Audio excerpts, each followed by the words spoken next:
Order. The draft Social Security Scotland Act 2018, Scottish Adult Disability Living Allowance, Consequential Modifications, Order 2025. I call the Minister to move. Thank you. And thank you, Chair. It's a real pleasure to serve under your chairmanship. So I beg to move that the draft Social Security Scotland Act 2018, Scottish Adult Disability Living Allowance, Consequential Modifications, Order 2025, which is laid on the 13th of January, be approved. This order is a result of collaborative working between the two governments of Scotland and supports the Scottish Government's decision to introduce Scottish Adult Disability Living Allowance in Scotland next month. The Scotland Act 2016 devolved significant powers, including responsibility for certain social security benefits and employment support, to the Scottish Parliament. The Scottish Government's introduction of Scottish Adult Disability Living Allowance under Section 31 of the Social Security Scotland Act 2018 exercises this responsibility. The Scottish Government, through its executive agency Social Security Scotland, will administer this new benefit in Scotland. As at introduction, Scottish Adult Disability Living Allowance will operate on broadly the same terms as the Disability Living Allowance it replaces. It's the intention of the UK Government that those individuals in receipt of Scottish Adult Disability Living Allowance should also receive the same treatments in the reserved social security and tax systems as those on Disability Living Allowance, the Scottish recipients of which will transfer from DWP to Social Security Scotland. The order before us today is made under Section 104 of the Scotland Act 1998, which allows for necessary amendments to legislation in consequence of any provision made by or under any Act of the Scottish Parliament. It is therefore the appropriate vehicle to make these technical but important changes to recognise Scottish Adult Disability Living Allowance in reserved systems. Scotland Act orders are a demonstration of devolution in action, and I'm pleased to say that the Scotland Office has taken through over 250 orders since devolution began. I'll now go on to explain the effect this order will have and the provisions it will make.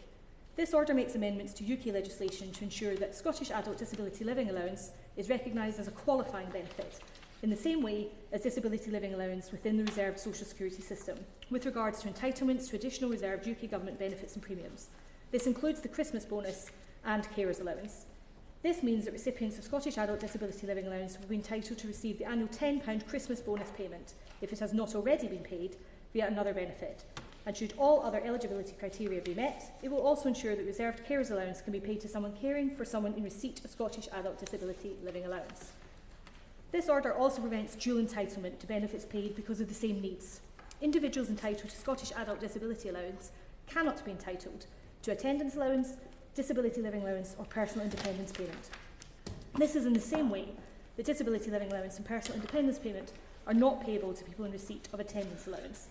It also amends the taxation of trusts with disabled beneficiaries to treat those beneficiaries in receipt of Scottish Adult Disability Living Allowance in the same way as those with beneficiaries that receive the Disability Living Allowance.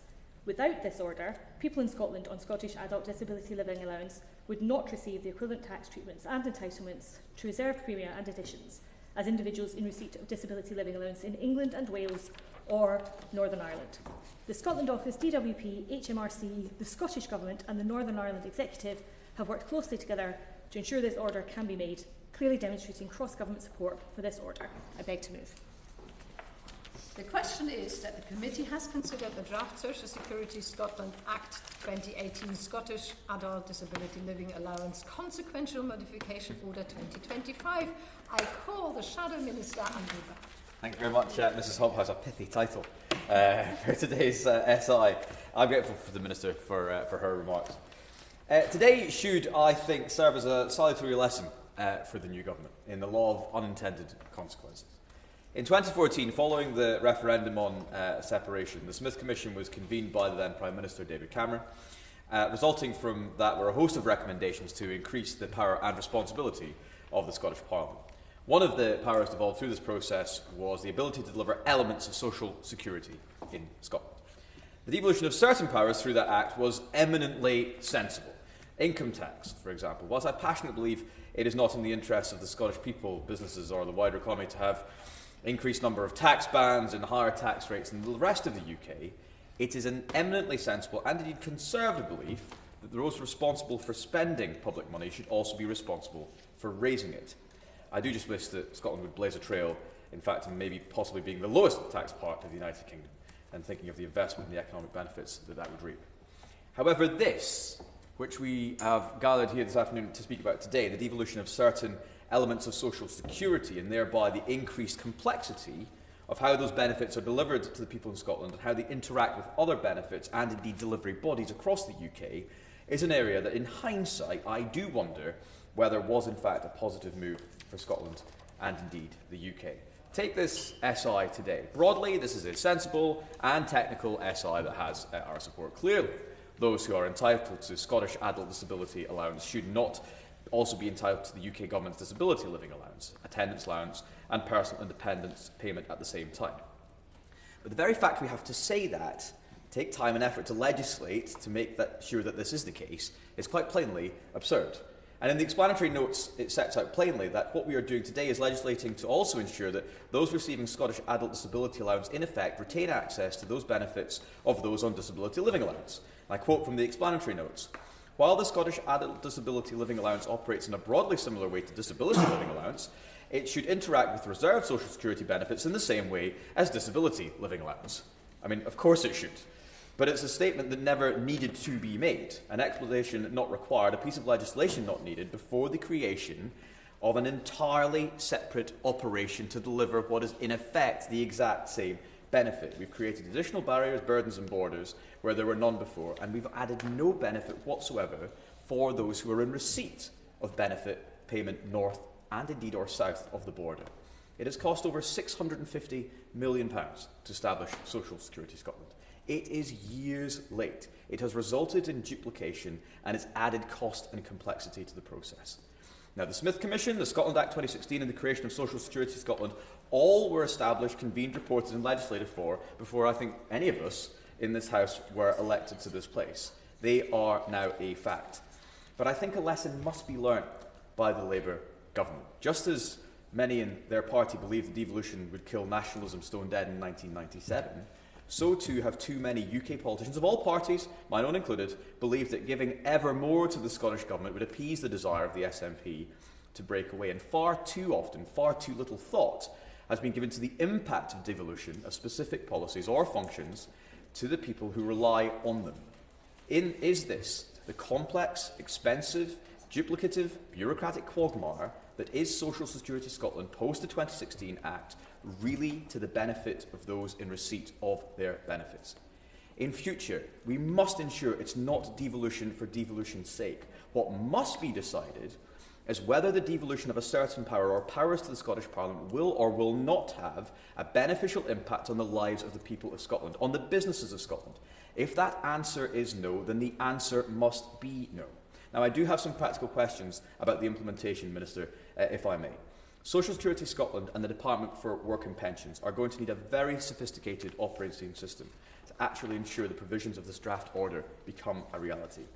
Is the Minister confident that the systems are in place to accurately determine who is in the scope of this, to avoid the duplication that this Eye seeks to avoid? Given that the cost and delays to Social Security Scotland to this point, and IT systems have already cost more than £220 million, does the Minister have any indication as to the cost of ensuring the system is able to cope? And on the other side of the coin, will that system be sufficiently agile to ensure complex situations do not result in people being denied the payments that they are entitled to?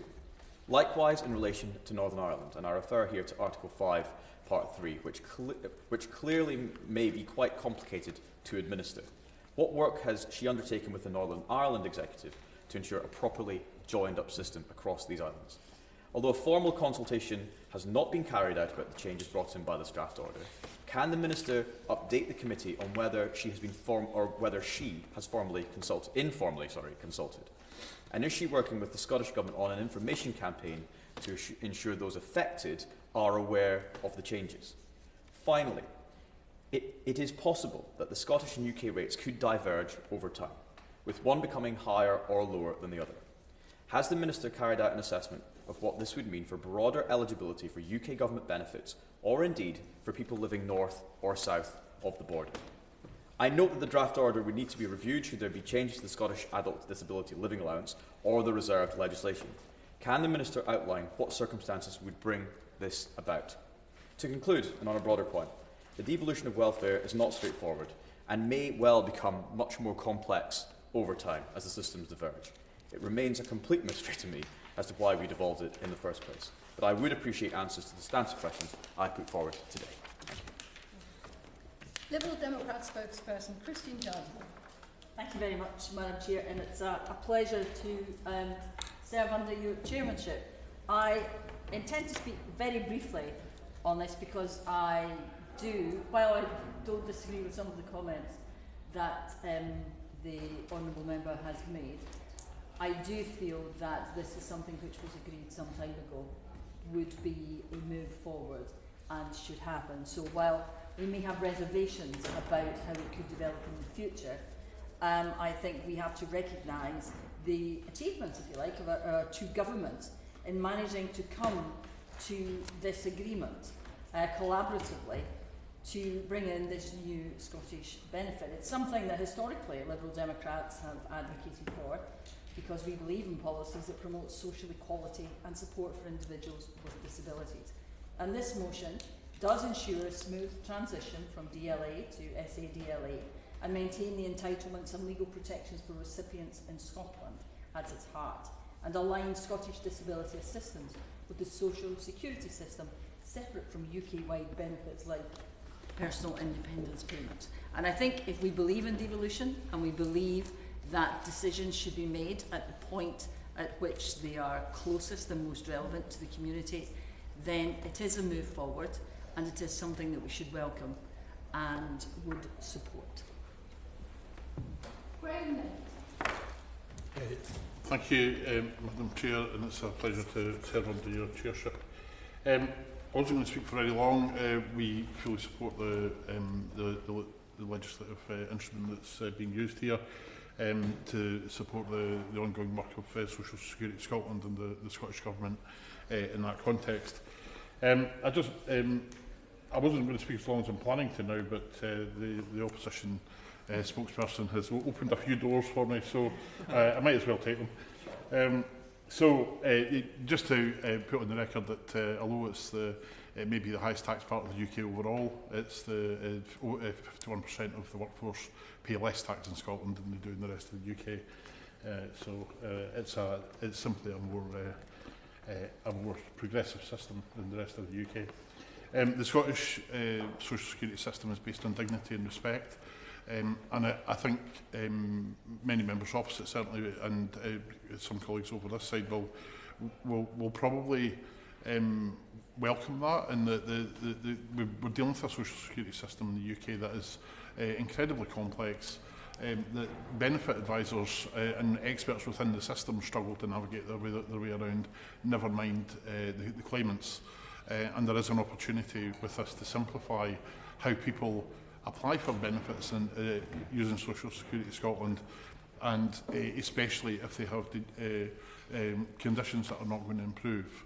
There is an opportunity for people who move on to this benefit in Scotland to then potentially apply for the Scottish disability payment rather than allowance, and that's it's a choice for the individual, but there is an opportunity for them to do that, and it is done with dignity and respect at the heart of that process.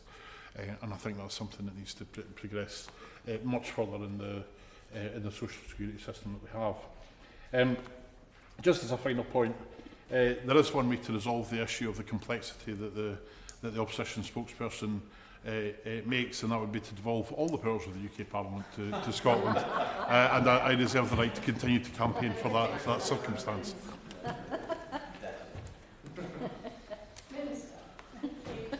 I would like to thank all honourable members for their contributions today. So the honourable member for West Aberdeenshire and Kincardine notes that this is a broadly sensible and technical change. He's intimated that he's slightly worried about the time and effort that it takes to go through these kind of processes. But as I mentioned in my first remarks, we've done 250 of these orders at great pace, and that's largely thanks to the sterling work of officials in both governments, so I'd like to put on record my thanks to them. He made a suggestion that perhaps Labour's enthusiasm for devolution was in the service of another political objective, and I just want to put his mind at rest. It's entirely about bringing decision-maker closer to the people of Scotland, and that's something to which this government remains entirely committed. He has asked if we are confident about the implementation plan, and the answer is yes, because of the smooth working that there will be between both governments. The promotion of the benefit is something that he asked about. That's a matter for the Scottish Government, but we'll be speaking to them about that. He asked about provision in Northern Ireland. Equivalent provision is being made in respect of Scottish adult DLA to prevent dual entitlement to Northern Irish social security benefits. as agreed under the previous government. I'd like to thank the Honourable Member for Edinburgh West for her support for this very practical and timely change, and the Honourable Member for Murray West, Nairn and Strathspey for his support for the technical change, but perhaps not for his other piece of advice to the government that I can assure him we won't be taking. So in closing, this instrument demonstrates the continued commitment the UK Government has to work with the Scottish Government to deliver for Scotland, and on that basis I beg to move. The question is that the committee has considered the draft Social Security Scotland Act 2018 Scottish Adult Disability Living Allowance Consequential Modification Order 2025. As many of the opinions say aye. Aye. Of the contrary, no. I think the ayes have it. The ayes have it. Order.